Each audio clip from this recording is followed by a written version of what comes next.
ఆ స్వాధీమని ఎవరికి అపకారం చేసేది కాదు, ఎవరిని హింసించేది కాదు, అందరినీ ప్రేమించేది. ఆ యొక్క ప్రేమతోటి నిత్యం ఇంట్లో దేవాలయంలో దీపాలను చేసేది, దేవాలయాన్ని సందర్శిస్తూ ఉండేది. శాస్త్రాల్లో శ్రీమూర్తి ఎలా ఉండాలో చెప్పిన లక్షణాలన్నీ కూడా ఉన్నాయి. అందువల్ల వరలక్ష్మీదేవి ఆవిడకి దర్శనం ఇచ్చింది. అమ్మా, నీ కరుణ కలిగితే చాలు పామరులు పండితులవుతారు, దరిద్రులు ధనవంతులవుతారు, సమస్త సుఖాలు, సమస్త సంపదలు, సమస్త ఐశ్వర్యం, ఆనందం అన్నీ కలుగుతాయి. నా పూర్ణిమ పుణ్య విశేషం వల్ల నీ యొక్క అనుగ్రహం కలిగింది అని అమ్మవారిని ప్రార్థించి ఆ నిద్రలోనే స్వప్నంలోనే ఆవిడకి నమస్కారం చేసింది. వెంటనే ఆయనకి వరాలిచ్చి మాయమైంది ఆవిడ వరలక్ష్మీదేవి.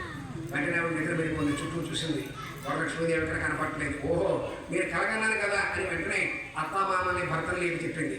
వారంతా కూడా ఇలాంటి వృత్తంతో ఇప్పటిదాకా ఎప్పుడు వినలేదు, కానీ శ్రావణ శుక్ర పౌర్ణమి ముందుగా వచ్చే శుక్రవారం పూజ చేయమని అమ్మవారు చెప్పింది కాబట్టి తప్పకుండా చేయండి, ఇది చాలా ఉత్తమమైనది అని భర్త, అత్త, మామగారు ఈ వృత్తాంతమైన స్త్రీలందరూ కూడా శ్రావణ మాసం ఎప్పుడు వస్తుందా అని ఎదురు చూస్తున్నారు.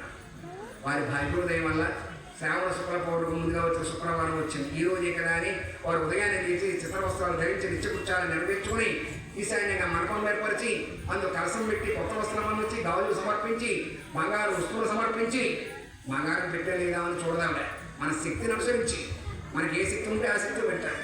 ద్రవ్యం ఉండి లోపింపరాదు. నీకు డబ్బు లేకపోతే పర్వాలేదు, కానీ డబ్బు దాటుకుని మాత్రం లేదని పిసినార్థనం చూసేవో రేపు వద్దని నీకు నీ పిల్లలకి అది దరిద్రం పడుతుంది. నీకు డబ్బు లేకుండా నువ్వు మట్టి బొమ్మ పెట్టుకున్నావు బాబాయ్, వినాయకుడి బొమ్మ, వరలక్ష్మీదేవి బొమ్మ, కానీ నీకు డబ్బు ఉండి మాత్రం పూజల్లో దరిద్రం చూపించేవో నీకు నీ పిల్లలకి దరిద్రం పడుతుంది. దరిద్రం అంటే ఏంటి? డబ్బు ఉన్నా కూడా సుఖం అంతే కదా. చాలామంది డబ్బు ఉంది వేళ, కానీ సుఖంగా ఎవరైనా ఉన్నారంటే లేదు. ఎందువల్ల అంటే మనకి ఆ అమ్మవారి అనుగ్రహం కలగాలి. అలాగే ఇక్కడ ఏ లోపం చేయకుండా ఆవిడ వ్రతాన్ని పూర్తి చేసింది, ఒక్కసారి ప్రదక్షిణ చేసింది. అలా చేయగానే అందరి కాళ్ళ ఎందుకు భల్లు గలుమంటూ గట్టి కనబడ్డారు.